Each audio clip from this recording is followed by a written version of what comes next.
साथियों नमस्कार। Take legal S4 channel पर मैं राजेंद्र साय एडवोकेट आप लोगों का स्वागत करता हूं। साथियों, आज का गंभीर विषय के बारे में मैं आप लोगों से इस वीडियो में चर्चा करने जा रहा हूं। साथियों, जैसा कि आज परिस्थितियां पूरे देश में निर्मित हो गई हैं, विगत 4-5 सालों से, इसके पहले तो हम मान सकते हैं कि थोड़ा बहुत स्ट्रगल चल रहा था और स्ट्रगल में लोगों को लाभ भी हो रहा था। जो ज्यादा स्ट्रगल किया, जो ज्यादा एक्शन लिया, उनको लाभ मिला। लेकिन विगत 4-5 सालों से सहारा निवेशकों की स्थिति इतनी दयनीय हो गई है कि वो दर दर की ठोकरें खाने पर मजबूर हैं और कितना भी प्रयास कर लें लेकिन उनकी मेच्योरिटी राशि मिलना संभव नहीं हो रही है। तो इन सब मुद्दों को लेकर पूरे देश भर में सहारा इंडिया के जो चेयरमैन हैं सुब्रत राय सहारा और उनके कई डायरेक्टरों के ऊपर, कई सोसाइटियों के डायरेक्टर के ऊपर पूरे देश के कई थानों में FIR पंजीबद्ध हो गई हैं। यहां तक कि प्रकरण बहुत सारे न्यायालयों में भी प्रस्तुत हो गया है और न्यायालयों के द्वारा भी इनके खिलाफ गिरफ्तारी वारंट जारी हुए हैं। लेकिन आज का सबसे बड़ा सवाल, क्या सरकार बचा रही है सुब्रत राय सहारा को? पूरे देश में हजारों FIR होने के बावजूद गिरफ्तारी क्यों नहीं हो रही है? इस पर प्रश्न चिन्ह तो उठता है। साथियों, जब न्यायालय से जब गिरफ्तारी वारंट जारी हो गया, कई थानों में इनके खिलाफ FIR दर्ज है, वो भी FIR जो दर्ज है वो संज्ञेय अपराध में दर्ज है। संज्ञेय अपराध में FIR दर्ज होने पर पुलिस को बिना न्यायालय के परमिशन के उस व्यक्ति को गिरफ्तार करने का अधिकार होता है, विदाउट नोटिस गिरफ्तार करने का अधिकार होता है। क्योंकि उनके ऊपर जो ऑफेंस, जिन ऑफेंस में FIR दर्ज हुआ है, वह ऑफेंस जो हैं वह संज्ञेय अपराध हैं। तो ऐसे अपराध में आखिर पुलिस गिरफ्तार क्यों नहीं कर रही है? क्या सहारा श्री देश छोड़ के भाग गए हैं या कहीं अपने आप को सुरक्षित रख लिए हैं जहां से पुलिस उनको नहीं ढूंढ पा रही है? साथियों, ऐसा कुछ भी नहीं है। सहारा श्री का स्टेटमेंट बीच बीच में आता है, सहारा श्री देश में ही है, लेकिन कहीं ना कहीं इसमें दाल में कुछ काला नजर जरूर आ रहा है। हम जरूर ऐसा कह सकते हैं कि कहीं ना कहीं सुब्रत राय सहारा को सरकार बचा रही है। साथियों, सरकार को इतना निरंकुश नहीं हो जाना चाहिए जितना निरंकुश अभी हम लोग कुछ दिनों, कुछ महीनों के कुछ घटनाओं से जैसा प्रतीत हो रहा है। उन घटनाओं को देखते हुए ऐसा लग रहा है कि अब हमारे देश का लोकतंत्र खतरे में आ गया है या खतरे में आने वाला है। साथियों, अगर हम यह माने कि हमारे देश का लोकतंत्र के मुख्य प्रहरी जो हैं, हम सरकार को मुख्य प्रहरी नहीं मान सकते, हम प्रशासक को मुख्य प्रहरी नहीं मान सकते, क्योंकि सरकार तो आती जाती रहती है। सरकार कोई निश्चित नहीं रहती कब किस पार्टी की सरकार है, और इसीलिए यह व्यवस्था लोकतंत्र में किया गया है कि जब सरकार निरंकुश हो जाए, जब सरकार जनता की आवाज को सुनना बंद कर दे, जब सरकार गूंगी बहरी हो जाए, जब सरकार इतना मदमहोश हो जाए अपने पावर में, अपना सत्ता के लोभ में, कि उसको जनता की पीड़ा सुनाई न दे, उस कंडीशन में जनता को यह पावर है कि उस सरकार को उखाड़ फेंकेगी। इसलिए लोकतंत्र की प्रहरी सरकार तो नहीं है, फिर भी लोकतंत्र की प्रहरी हमारे संविधान में स्पष्ट उल्लेख किया गया है कि लोकतंत्र का प्रहरी देश का प्रमुख सर्वोच्च न्यायालय और देश के उच्च न्यायालय हैं। साथियों, देश के सर्वोच्च न्यायालय को तथा देश के उच्च न्यायालयों को संविधान का प्रहरी माना जाता है और जब जब हमारे लोकतंत्र पर आघात पहुंचा है तब तक सर्वोच्च न्यायालयों ने लोकतंत्र की रक्षा किए हैं। आज पुनः हमारे लोकतंत्र पर आघात पहुंच रहा है, जनतंत्र पर आघात पहुंच रहा है, देश के करोड़ों नागरिकों के हक अधिकार छीना जा रहा है। ऐसी स्थिति में देश के नागरिकों की प्रबल इच्छा है कि जो हमारे लोकतंत्र के प्रहरी हैं उनको निश्चित रूप से आगे आना होगा और आगे आने के बाद देश के करोड़ों नागरिकों का जो हक अधिकार छीना जा रहा है, एक व्यक्ति को बचाया जा रहा है, उसके खिलाफ सरकार माननीय सर्वोच्च न्यायालय तत्काल एक्शन ले, उनकी गिरफ्तारी सुनिश्चित हो, उनकी संपत्तियां जब्त हो, नीलामी हो और उनकी संपत्तियां जब्त नीलामी होने के बाद तत्काल डिस्ट्रीब्यूशन, लोगों का जो पैसा जमा है, निवेशकों का जो पैसा जमा है, तत्काल डिस्ट्रीब्यूशन का कार्य, भुगतान का कार्य प्रारंभ किया जाए। साथियों, सर्वोच्च न्यायालय ने आदेश दिया है कि 9 माह के अंदर जो राशि सेबी के खाते में सहारा इंडिया का बेकार पड़ा हुआ है उस राशि से भुगतान चालू किया जाए।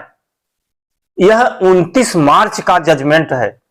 साथियों, बड़े दुख के साथ कहना पड़ रहा है कि हमारे देश की जो प्रशासक हैं, जो प्रशासन है, वो प्रशासन अपनी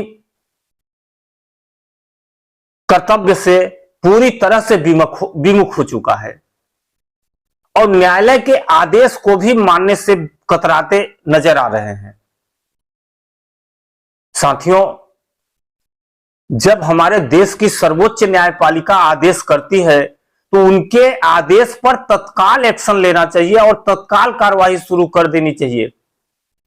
हम तो यह कहते हैं कि विदिन 24 घंटे के अंदर सर्वोच्च न्यायालय के आदेश का पालन होना शुरू हो जाना चाहिए, लेकिन 29 मार्च 2023 का ऑर्डर है। मार्च बीत गया, अप्रैल बीत गया, मई बीत गया, जून भी बीतने के कगार पर है। यानी हम कहें तो लगभग 4-5 माह बीत चुके हैं। अभी तक प्रशासन के द्वारा भुगतान की प्रक्रिया, कैसे भुगतान होगा, कब होगा, कहां आवेदन करना है, कहां क्लेम करना है, किसको भुगतान प्राप्त होगा, कोई जानकारी, कोई नोटिफिकेशन 11-12 करोड़ लोगों जो कि परेशान हैं बेचारे, किसी भी प्रकार की कोई न्यूज प्रसारित नहीं किया जा रहा है, जिससे साफ जाहिर हो रहा है कि सरकार बिल्कुल निरंकुश हो चुकी है। अगर सरकार में थोड़ा भी मानवता होता, थोड़ा में सरकार के प्रति, देश की जनता के प्रति, उनके सुख दुख के प्रति थोड़ा भी उनके अंदर डर होता, कर्तव्य बोध होता, तो निश्चित रूप से इस मैटर पर कुछ न कुछ वक्तव्य आया होता। साथियों, सबसे ताज्जुब की बात है कि जिस देश के 15 से 20 करोड़ लोग परेशान हैं, उस परेशानी को लेकर मोदी जी के मुंह में 2 शब्द भी नहीं निकलते। हाँ, सहकारिता मंत्री अमित शाह जी के द्वारा 3-4 महीने पहले जरूर एक स्टेटमेंट दिया गया था कि हम सहारा के 10 करोड़ लोगों का भुगतान 4 महीनों के अंदर करेंगे। 4 महीना तो बीत गए, लेकिन सिर्फ इतना उनके द्वारा स्टेटमेंट आया था कि 4 महीनों के अंदर हम भुगतान करेंगे। 5,000 करोड़ रुपए से 10 करोड़ निवेशकों का भुगतान करेंगे। लेकिन जो हमारे देश के वर्तमान में अपने आप को प्रधान सेवक कहते हैं, प्रधान चौकीदार कहते हैं, जो एक जिम्मेदार पद पर बैठे हैं, जिनकी यह जिम्मेदारी है, जिनका यह परम कर्तव्य है कि हम अपने देश के नागरिकों के दुख दर्द को समझें और उनके इच्छानुसार कार्य करें, उनके मुंह में उनके दुख दर्द के लिए 11-12 करोड़ लोगों के दुख दर्द के लिए 2 शब्द भी नहीं निकलते, जिससे साफ जाहिर हो रहा है कि सरकार ही बचा रही है। ऐसे दुर्गांत अपराधी जो 10-12 करोड़ लोगों का आज अपराधी बना है। साथियों, पैसों की कमी, पैसों की किल्लत क्या होती है, किसी गरीब या किसी मध्यम वर्गीय व्यक्ति से पूछिए जिनको पैसों की किल्लत है, जिनको पैसों का दुख दर्द कभी समझ में नहीं आएगा, जो जब से जन्म लिए हैं तब से पैसों पर खेलते आ रहे हैं, उनके लिए पैसे की क्या अहमियत है, वो क्या समझेंगे पैसों का दुख दर्द। लेकिन जो प्लानिंग के साथ कार्य किया और उनका प्लान आज चौपट होता नजर आ रहा है, उनका सपना आज टूटता नजर आ रहा है, यहां तक कि सपना टूट भी चुका है। बहुत सारे लोगों का सपना टूटने के बदौलत गलत कदम भी उठा लिए हैं। इस मैटर पर भी सरकार के द्वारा कोई एक्शन नहीं लेना, बिल्कुल चुप रहना और मुख्य रूप से इस कृत्य का जिम्मेदार सुब्रत राय, सहारा इंडिया के चेयरमैन सुब्रत राय की गिरफ्तारी न होना, ये अपने आप में बहुत ही अहम सवाल पैदा करता है। साथियों, मैं इस वीडियो के माध्यम से सरकार को यह वार्निंग देना चाहता हूं, सरकार को यह निवेदन भी करना चाहता हूं कि सरकार जो कुंभकर्ण की नींद सो रही है, सरकार तत्काल एक्शन में आए और सरकार तत्काल सहारा निवेशकों के भुगतान के लिए प्रक्रिया चालू करे, तुरंत चालू करे, 24 घंटे के अंदर में चालू करे। कैसे भुगतान होगा, किसका भुगतान पहले होगा, कितने लोगों का भुगतान होगा, कब तक भुगतान हो जाएगा, सारा नोटिफिकेशन, सारा गाइडलाइन जारी करे, किसके माध्यम से भुगतान होगा। अन्यथा अगर सरकार इस मैटर पर मौन रहती है तो आने वाले दिनों में सरकार के लिए अच्छा नहीं होगा,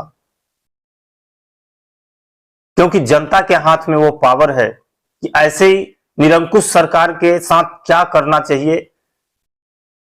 जनता स्पष्ट देख रही है, विगत कई महीनों का जो घटनाक्रम है वो भी देख रही है, किस तरह से कानून का पालन किया जा रहा है देश में, किस तरह से आरोपियों को बचाया जा रहा है।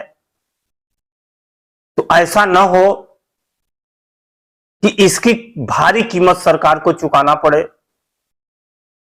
साथियों, मैं ज्यादा कुछ न कहते हुए सिर्फ इस निवेदन के साथ इस वीडियो को समाप्त करता हूं कि सरकार तत्काल भुगतान की प्रक्रिया चालू कराए और सहारा निवेशकों का भुगतान दिलाना शुरू करे।